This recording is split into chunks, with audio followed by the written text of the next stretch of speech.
guys, welcome to another episode of the Transfer Pod. It's a bit of a hybrid episode. I think we have both audio and video, but it's not a full house. I can see Elemeje's face for the first time in God knows how long. It looks like God has been really good to him. Elemeje, life is sweet when there's money in Akure. Hello, guys. Thank you for having me today. I know this is kind of a different view for our listeners. We're having audio and video version. You know what? Act one, scene one, action.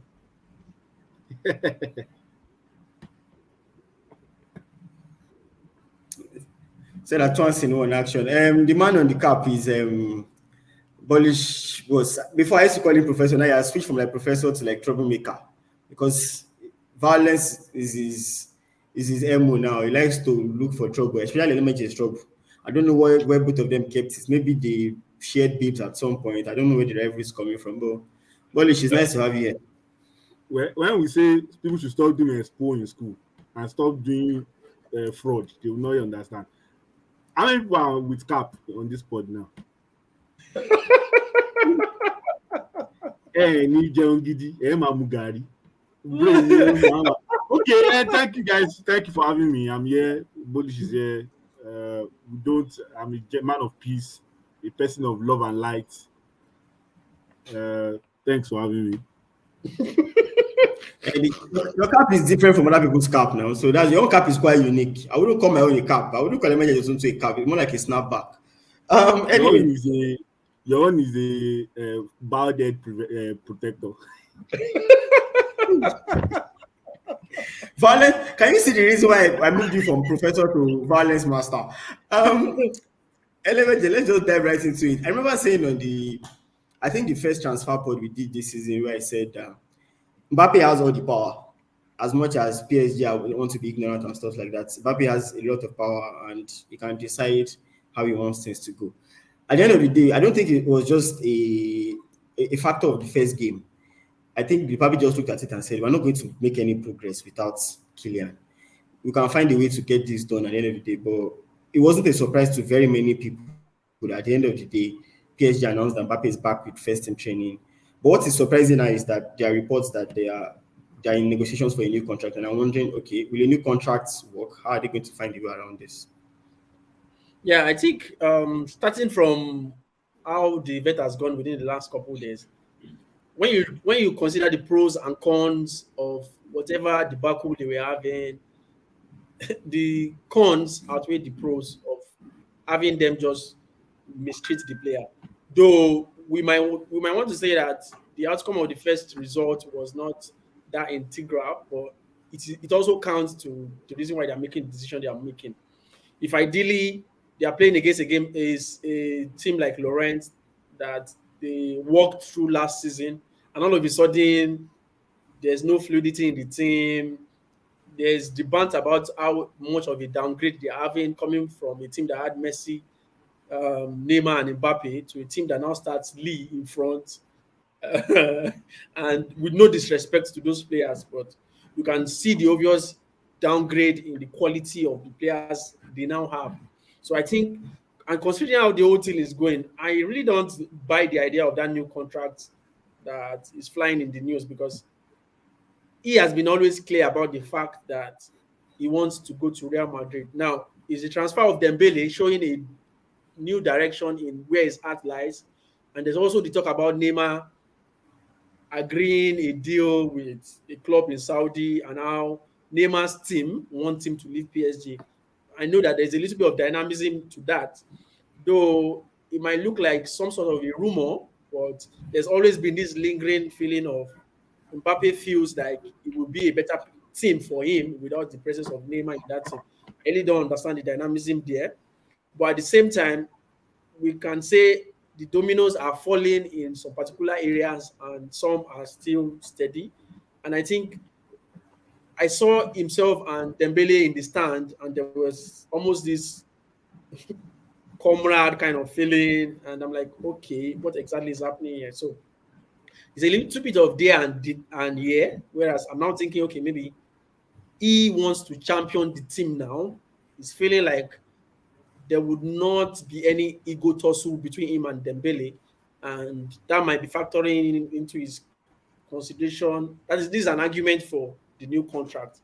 So I think whatever the case may be, the Mbappe saga is a saga that would have every transfer market, and it has been on for like 8 transfer markets now, and it seems to be a story that keeps giving. I know you mentioned the Otembele's angle, but hopefully it's not on the physio stable by March or something.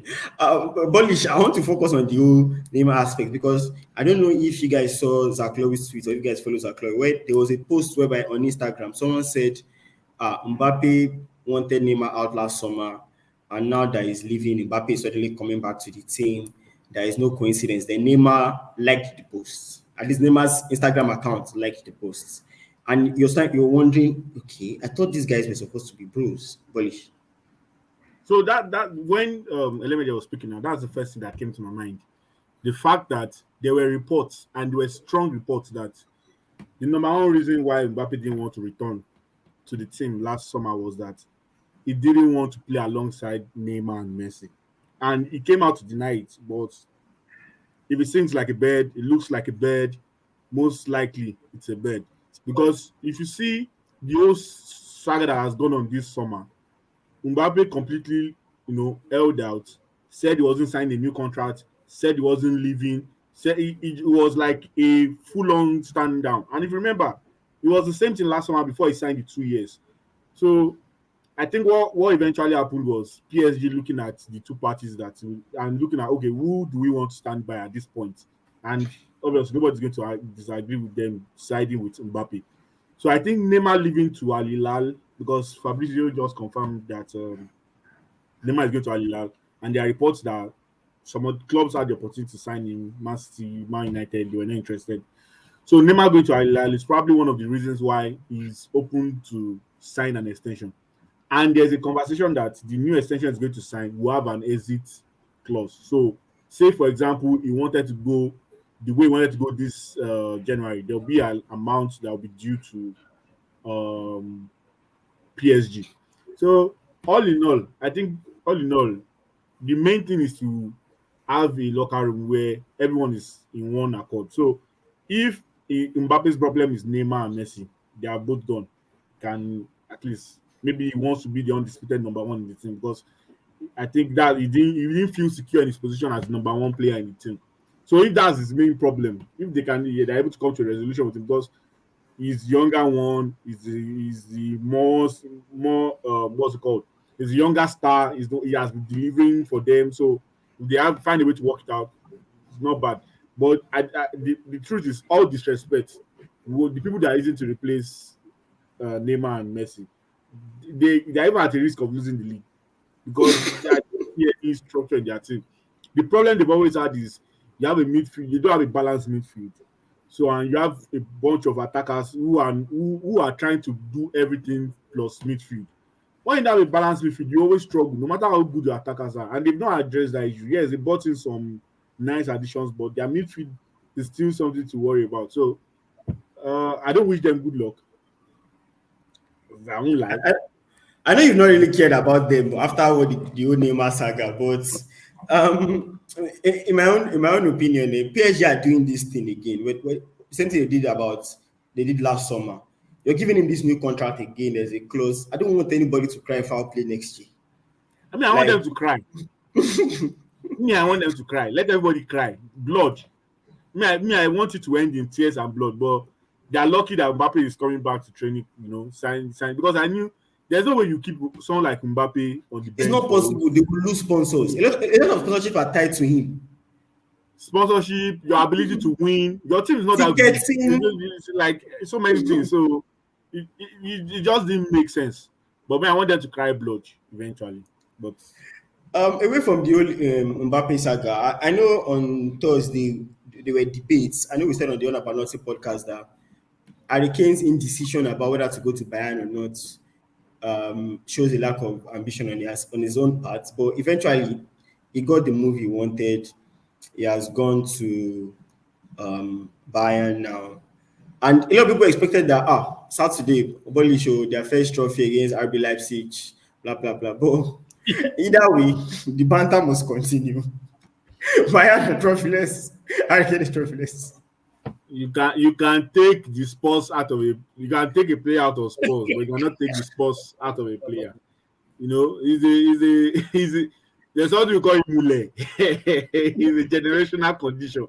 But to be fair, he barely played part of the tournament. I think the more critical part, or the more critical aspect they actually should be talking about is how bad Thomas has been since he got the job as the manager.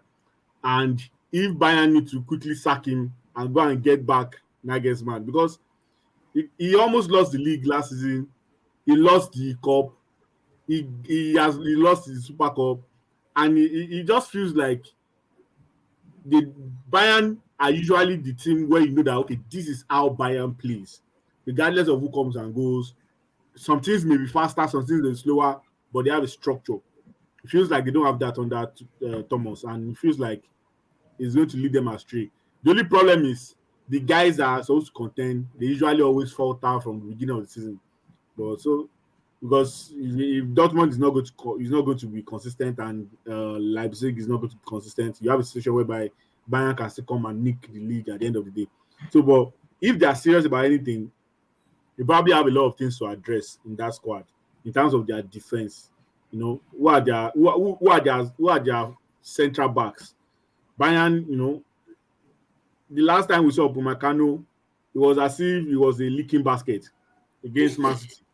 So by the time you start thinking about it, because when you play that kind of game, like what you played against Man City, that kind of game can destroy your career, and you end up becoming a Lenglet level player. But we'll see what Tuchel can do, but it is not looking good for them.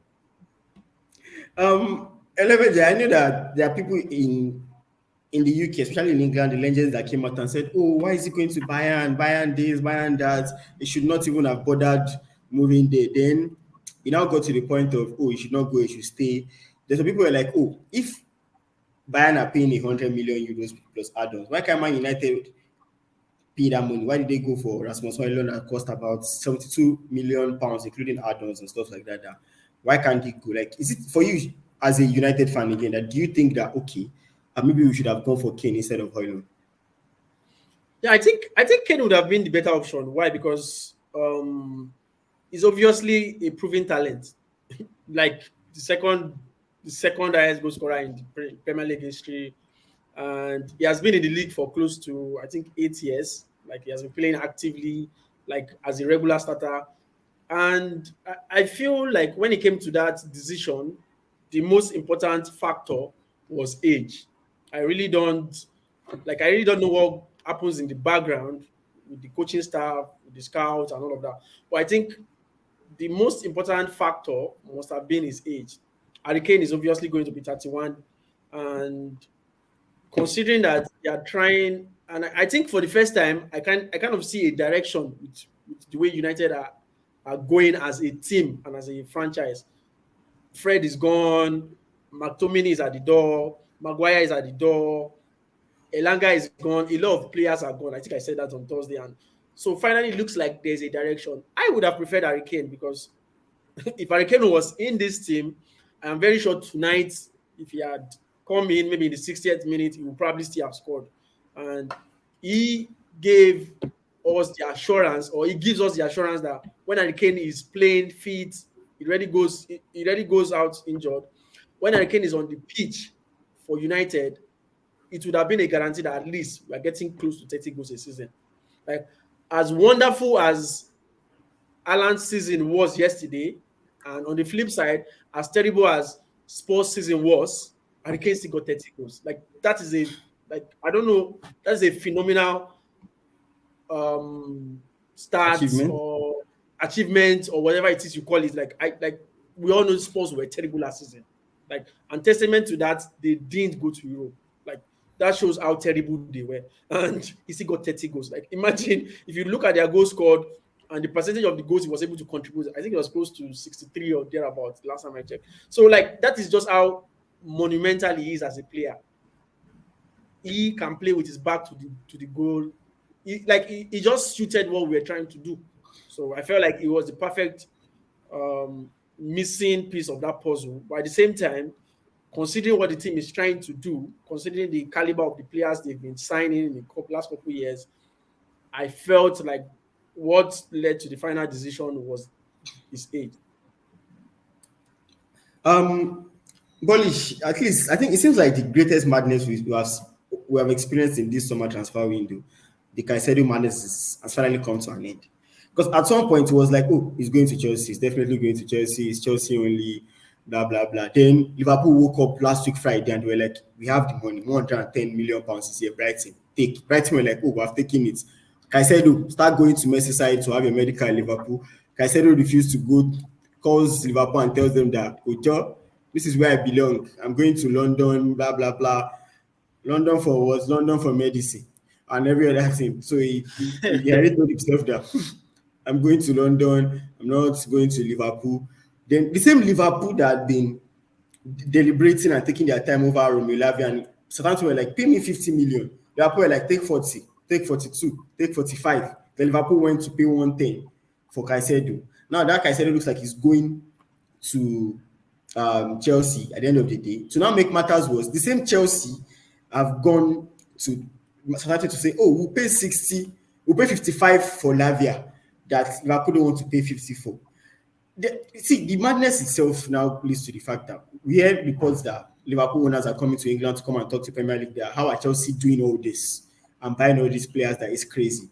Then, even as a natural football fan, you're telling yourself that, does this make any sense? Yes, Caicedo makes sense if he goes to Chelsea. Why are you signing Romeo Lavia for £55 million? Are you guys playing at something else that is other than football? You're not in Europe. You're not playing. It's just to play every Saturday and sleep and wake up again and play. Now you are buying all these players. You want to go and buy Romeo Lavia again. Then from there you can sign Michael Olise. Is it that the money in Chelsea's pocket wants to burn a hole in it? No, so you have to look at it this way. A team like Real Madrid, because a team like Real Madrid has Shumani, Valverde, Camavinga, Bellingham, and those are just the starters. So the point is, who are the undisputed 4 midfielders that Chelsea can use day in, day out? I'm not talking about guesswork. I'm talking about do they have 3 world-class midfielders right now? They probably have 2. So, and that is Caicedo and Enzo Fernandez. Those are probably the 2 like world-class midfielders. I can't even call them world-class yet, but they are trending to that direction. Like, you can see the talent and you can see the way they play that. Okay, eventually, these 2 can be world-class. So I think it's a case of, okay, yes, we're only playing cup competitions and the league this season, but can we win the league with what we have? And they probably took an assessment and said, no, we can't win the league. And before Liverpool complains, Chelsea, they need to understand, Chelsea had a lot of exits. They had a lot of exits. True. They sold a lot of guys to what's it called? Saudi. They released some people. They loaned out some guys. So I was looking at their game yesterday. It was a very solid game. But if they had someone like Caicedo sitting behind Enzo, it would have been more. They probably would have been more prominent. And if Liverpool to had someone like Caicedo sitting behind McAllister, they will have had a better game. Because I noticed that once Chelsea noticed that leaving Alistair was causing a lot of trouble for them, they got closer to Alistair, and immediately Liverpool's game completely changed after that. So I'm not going to fault them trying to sign Lavia. If they feel that he's a talented player, who they feel that if Liverpool will get him, can help Liverpool win the title, and if they get him, can probably be maybe the first person off their bench, considering the rate of they are selling players now, I'm okay with that. The crazy part, or the part that I actually don't appreciate, or that made me start thinking, is that what is Liverpool doing? Everyone that is 2 years old and above, you know that if you want to sign a player, one of the first things you have to do is to have some sort of understanding with the player. You have to have some sort of agreement that, okay, I'm interested in your services, whether it's through the agent or through the channels, whatever it is. See the way they signed Figo from Real Madrid way back then. They went to his agent and said, we are thinking of going after Figo. Do you think he will come? Find out for us. So there's supposed to be like a conversation or a discussion that must have gone before Madrid signed Gareth Bale. They already met his agent in Milan back then and said, okay, we want to sign Gareth Bale. I'm sure during that meeting, they probably made a call, video call or whatever to Gareth Bale. And then he spoke directly to Perez and said, I'd like to sign you for our club. We think you can offer us 1, 2, 3, 4, 5. Sometimes even the manager of the new club will speak to the player and say, for example, Gundogan come to Barcelona. I think in my formation, this is what you can do for me. This is how you can be used for me. Now, if you don't have that kind of conversation with the player, it doesn't make sense to go, especially if it's a transfer that is going to be 100 million. If it's just a transfer that is okay, 20 million, nobody's bidding, you're just going to pay the release clause. It's a different ballgame. But this kind of transfer, the fact that they don't even have an agreement already with Lavia is funny because the reports I'm reading is that apart from even meeting the payment, there are reports that Lavia already is also getting some kind of understanding or a personal agreement with Chelsea. So it feels like the owners of Liverpool and whoever is doing business with them, they probably are smoking shisha or something, or they don't know what is going on because that's the only way I can evaluate it because there's no reasonable way to analyze what they are doing there because you cannot come. And again, we are all seeing these things. No one is blind. There, Eniola, I think is her name Eniola. What was her name? This former British female player. Enya Luko, yes, Enya Luko. Yeah. When she talked about the Rice Man City saga, and she said when she was a sporting director, there were times where she would call in our opposition and tell the person, let me bid, because she wants to push the hand of her own, manager. Do you understand? So you are telling me that Southampton, the sporting director of Southampton, was looking at go.com, complete sport. He was reading everything. You see that Caicedo, that he probably believes personally that maybe Caicedo is just 3 or 5% better than his own Lavia. Can I tell you that I have 110 million for Caicedo?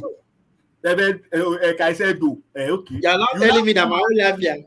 And you are pricing it like Guguru and Epa. My own Lavia. No, actually, Lavia is in the championship now. Lavia is in the championship. I can see the news. I can see all those things. So those are the kind of things that you look at, and they sold Ward-Prowse. Yeah, 30 million to West Ham. So that means Lavia is probably their best midfielder currently. Yeah. So you're not telling me that. So you want to sign him? Come on, if you are still doing that in 40 million, 45, I'll obviously delay because I don't mind. Because if you are not going to give me 60 million once and for all, it's probably more valuable for me for Lavia to stay and help me get back to the Premier League. And I'll probably be able to sell him for another 80 million next season.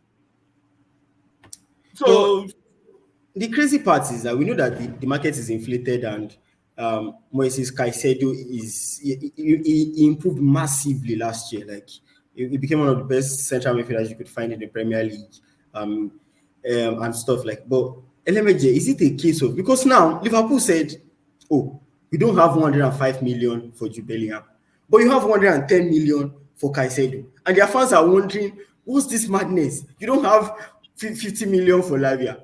But yeah, is the inflated market now, because now we can't even debate that, is this guy worth it or is not worth it anymore? Because the Rice went for 105. I'm sure West Ham will be somewhere thinking, oh my God, we messed up. Maybe we should have sold him for 120. Caicedo has gone for 115, plus including add-ons. And we sold that one for 105. Like now, I really have to, give credit to Brighton because Brighton stood their ground with Chelsea and said, 100 million or nothing. Then Liverpool dropped 110. Chelsea came 150. Brighton are the biggest winners from this. Is it a case of now, Bright, whereby once the club says this is the going rate, I don't care the value of this player on the transfer market. Is either you can afford to buy him or you cannot afford to buy him. Leave my front. I think it's dependent on where the club stand, especially the selling club. It depends on where they stand in the fact that Shogba, go back.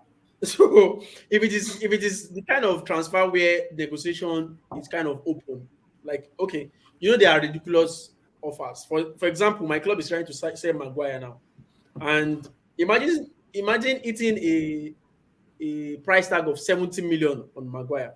I'm very sure that nobody in his right senses would pay 70 million for Maguire. You rather just, you know what, I'm getting off this table. I'm no longer interested in this deal.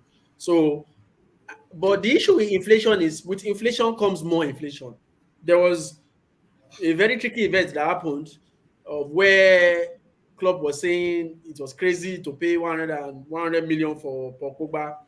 And all of Back a in sudden, the 2016. same man, what do you say? Back in 2016, yeah, I remember. Yeah, I remember it was like whenever a time comes when my club wants to sign a player for 100 million pounds, I would never be in business. So in his pre-match conference, they asked him the same question. He was like, you know what, the market is changing, yada yada yada. So it's just our reality now, and that's Yeah, just and it. sorry to interrupt you. And the worst part is after he said that thing, Caicedo still snubbed you. Caicedo now said, I am not coming. Like, you can just imagine like being on the spot for actually committing an atrocity, and then Klopp is just Mourinho light. Mourinho light.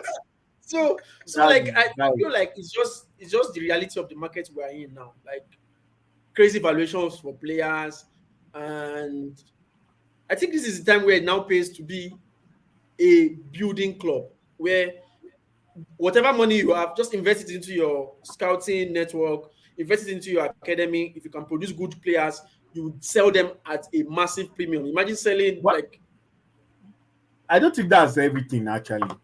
You know the reason why I say I don't think that's everything. Now, the reason why I'm saying that is that there are still teams that are doing well and they are, what's it called? Because they have a direction. They'll still sign the big splashy signings, but there are so many signings that are coming on that G that are below the radar that come into function for them. The problem some of these things are having is that they are changing hands every time, especially in terms of their coaching, sporting director, and all those things. I don't know what exactly is going on in Liverpool. There's probably some, because there have been conversations about FSG out for like 3 years now at Anfield. So maybe they're having issues there. But I'm saying consistent teams, even Man City is obviously the model, example of stuff like that, where they already know what they are doing. They don't go for everybody. Even when they started bidding for Rice, when they discovered that, oh, this guy is not coming, they were hands off. Oh, this person we want, this is who we want, Vadio. Like throughout this summer, it's almost as if nobody else bidded for Josko Vadio. Like everybody just agreed that this guy is going to Man City. There must be a reason why that is. Do you get? When even Grealish, when he came, yes, it was too much for 100 million, but there's a reason why some of their signings, it just look like no one else is talking about the person. Yeah, but you need to understand. Okay, I want to paint a picture here. I want to paint a picture, a very, very simple picture. Do you think Tonali would have gone for 40 million pounds if the signing was done after the Declan Rice deal? No, he didn't go for 40 million pounds. We are on the same. He went for 70 million euros. 65 million pounds or thereabouts. But still, we are on the same point.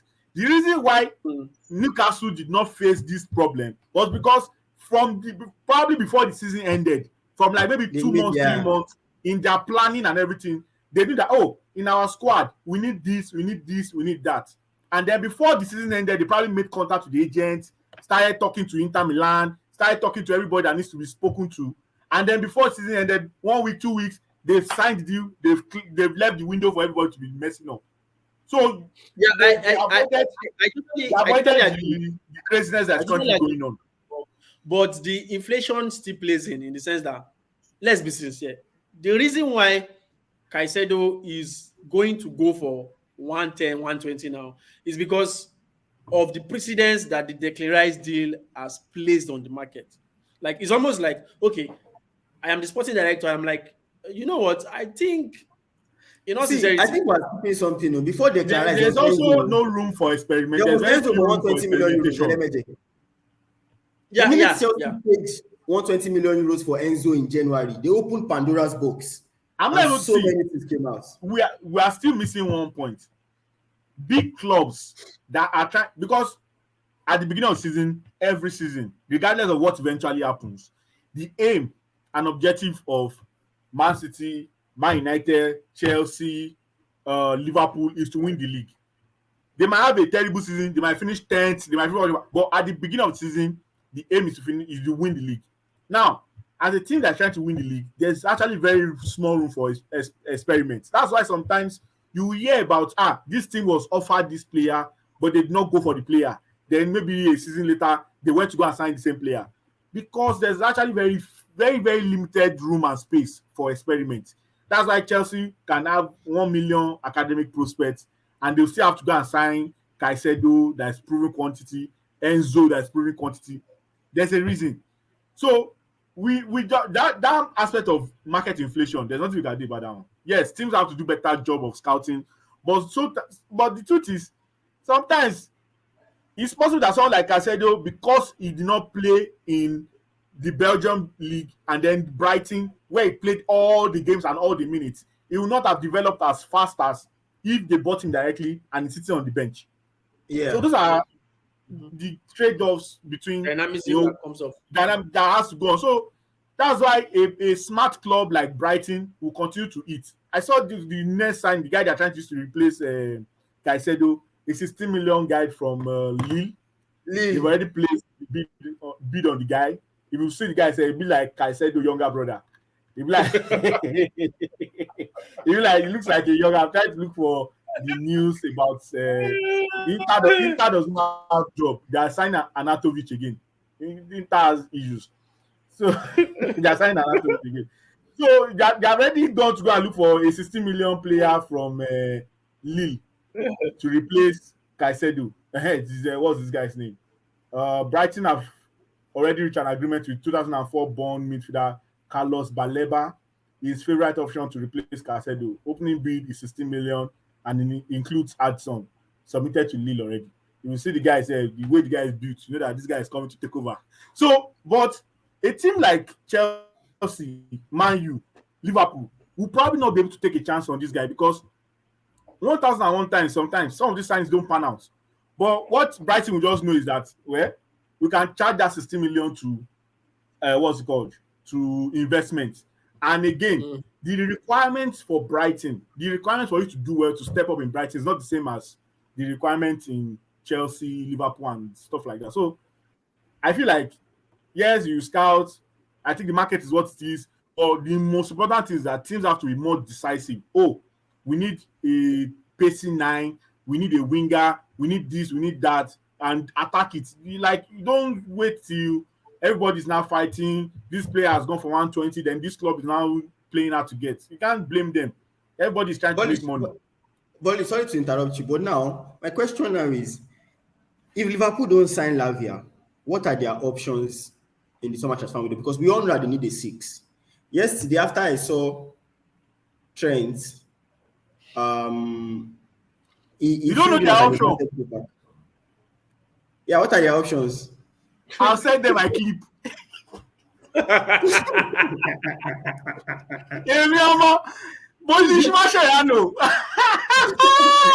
I send them my clip. Jogger Club, call me. But wait, no, let's be serious. While you're running now, you know now. You know I know. I send them my clip. They should call me Bolish Mascherano. See, to be honest, the Bolish Mascherano.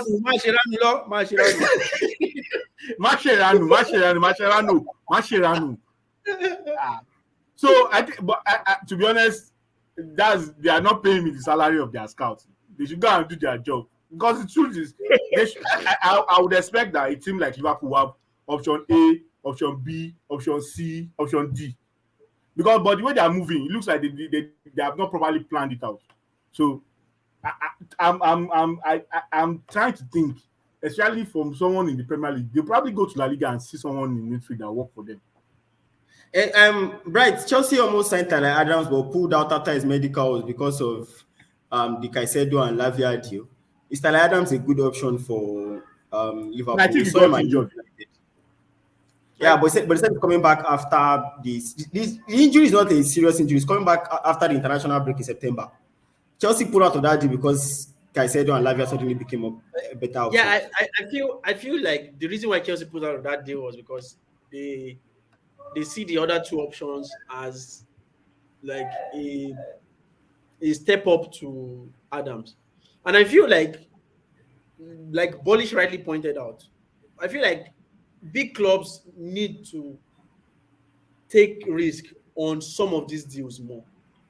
Like, I don't know why you'll be spending millions of pounds on your scouting network if they cannot actually get you talent from South America, talent from Norway, talent from Sorry, Sweden. let me correct something now regarding what you just said. Because of the Premier League rules in terms of registration and work permits, it's quite difficult for Premier League clubs to bring in players from South America. This Yes, summer, but they eased on the rules a little bit. They eased on the rules a little bit and what have you. And now you could bring in some players with a certain level of experience at junior level. And don't forget that before in the Premier League, you could sign players from across Europe. Players like, let me go to Man United for example now, Alejandro Garnacho, Alvaro Fernandez, and co came from Spain at the age of 15, 16. Now, it can't happen anymore. You can't sign players from other countries' academies at the age of below 18. You have to wait. So it changes the dynamics of bringing in young talent. I think the UK are more focused on the idea of, okay, let's see if we can develop our own homegrown players. Like we know how they always seem to believe that they have the best young talents in the world. So Premier League clubs are a bit handicapped on that front. Do you get? yeah, I understand that front. But the fact is, what I'm saying is, for example, I think it was the John Mikel Obi's transfer where they allowed him stay in Sweden till he got to a particular age. I think at Yes, that yes. level, he had not represented Nigeria in the national team, and he needed he needed one international cap.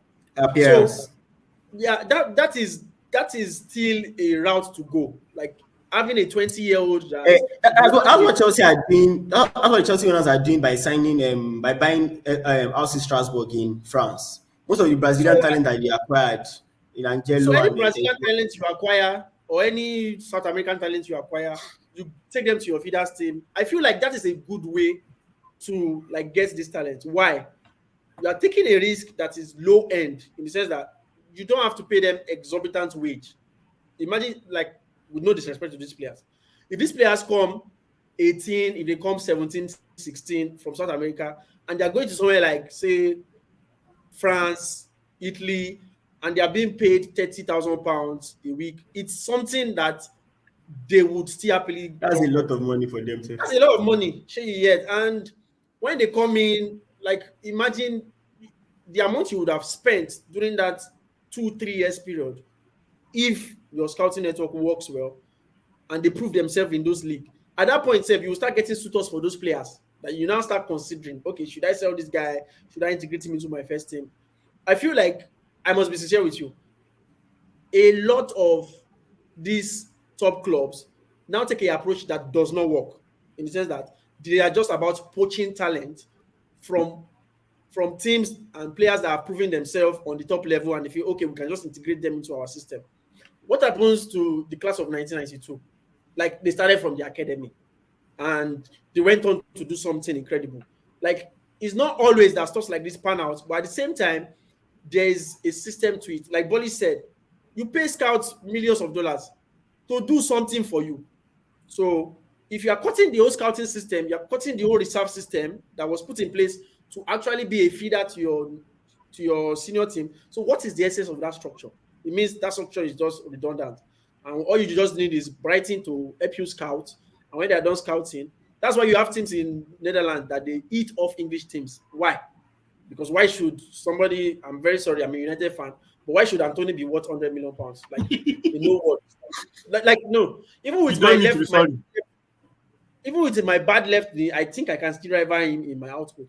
So I feel like, no, like sincerely, I feel like the scouting network should do a better job, and the clubs should trust these structures that they've put in. Tyler Adams might not suit in perfectly into what Liverpool is trying to build because of his style of play. I must be sincere with you. I've seen him play a couple of times, and I don't feel like it suits whatever it is Klopp is trying to do. And I must also be sincere. Liverpool is doing a lot of shotgun approach. Like let us just keep spraying shotgun. Pa when it comes out, like it goes into 20 scattered pieces, and if one mistakenly hits, you know what? Okay, we made the kill.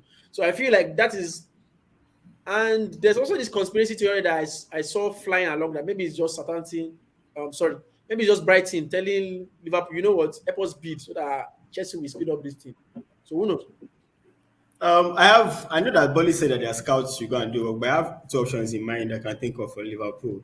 Aside from the fact that okay, maybe you just put Trent permanently there and find another right back, or you can go and I know Sophie Amrabat. There are rumors that Sophie Amrabat is waiting for Man United. You can convince him that Man United will not come. Come and join us now. Just come and Amrabat is a very, very good midfielder. We also what he did at the World Cup and everything, and he improved massively. The only reason he didn't join Barcelona in January was because of finances. So he's another guy that can massively allow the likes of Alexis McAllister and Dominic Szoboszlai to express themselves up front. But time will tell what Liverpool decide to do. Bolish, I know you're a part of those people that told Neymar that, like Gary Lineker said, from Barcelona, unless you are going to maybe Real Madrid, there is no way up. It's only the way down.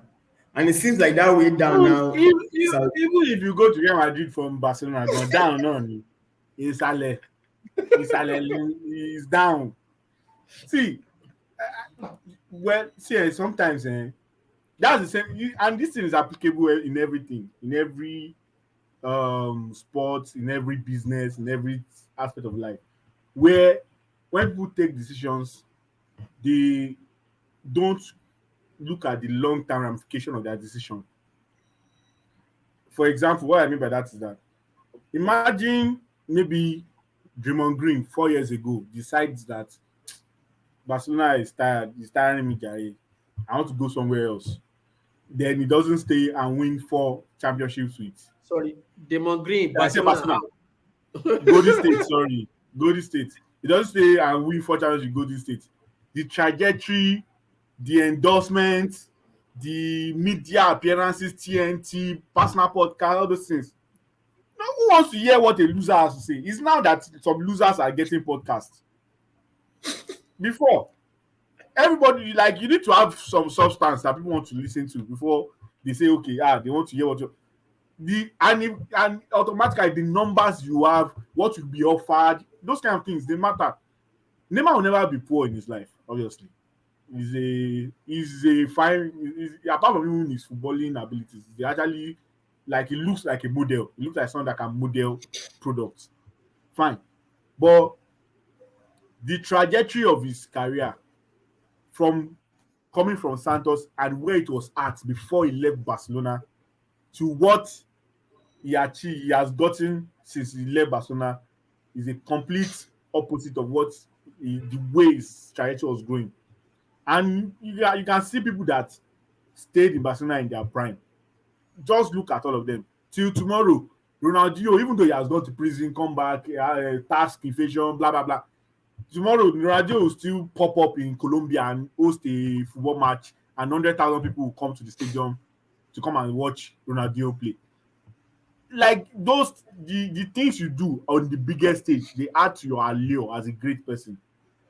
Neymar is safe to say that he has performed way below expectation. And people will say, it's injury. But the truth is, as footballers, there's definitely things that can be done to reduce injuries. There was a time early in his career, Messi was getting injured. Very injured. There was a time Sergio Aguero was always getting injured. And Sergio Aguero said he had a conversation with Messi, and Messi told him that, guy, you're eating red meat. And then Messi recommended him to visit the doctor. He went to that doctor. When they were having a conversation with the doctor said, for you particularly, I think maybe for an Argentine or for him particularly, that red meat add so mass, so to your vein, blah blah blah. Explain it to him, and that period, there was a drastic improvement in his availability, in his presence. You cannot just go and the final nail on the coffin. Where I'm seeing reports, even from I think one of the reports, people are saying Romano reported, but I've not seen it on the page yet. Was that when they were having conversations with Laputa, he said he wants Xavi gone. And you can already tell why he wants Xavi gone. Because Xavi will not allow him to come and do party, drink, and all those things, and not train properly. But I guess the goal is to make money. And he's going to Saudi to make money. So it's painful because the trajectory where his career was going to if he had stayed in Barcelona, I am almost very sure that he would have had more than one, at least more than one Ballon d'Or, and he would have probably won more Champions League. And the truth is, he's still young. He's 31. Yeah. Benzema literally won his own Ballon d'Or at 34. 34. Lewandowski won his own, I think, 32 Yes. or 31. The same thing, Modric won his own at 33. So there's opportunity to actually still do more things to be great. But, you know, the entourage, the way his father has handled this transfer and all those things, is a disappointment. Well, I guess it is what it is, because the cocoa is to make money at the end of the day. I can't fault him for their arrangement or for their decision. Anyway, for a bit of more transfer updates before we call it a day, Kepa Arrizabalaga has joined Real Madrid to replace Thibaut Courtois, who's out for the next 7 Balaga. I guess Bolish didn't get his wish of De Gea coming in to replace Courtois. But anyway, it all makes for an interesting watch for the What's whole the transfer difference? window. 6 plus 6 and 12. What's the yato? No, contrary to that belief, I feel like Kepa would actually do well in Real Madrid, because one, I know you. I know Bolish would not agree with this. One, he's not a stranger to the Spanish La Liga, and he had a phenomenal season in Atletico Bilbao. Two, the setup of the team in Real Madrid is way different from that of Chelsea, and he would not get as exposed as he was at Chelsea. He's a fine shot stopper. You can't deny that. I don't think anybody can deny the fact that Kepa is a very good shot stopper. He has his limitations, but at the same time, I think all goalkeepers have that. There are days that the great Gig Buffon will come on the pitch and you'll be like, Baba,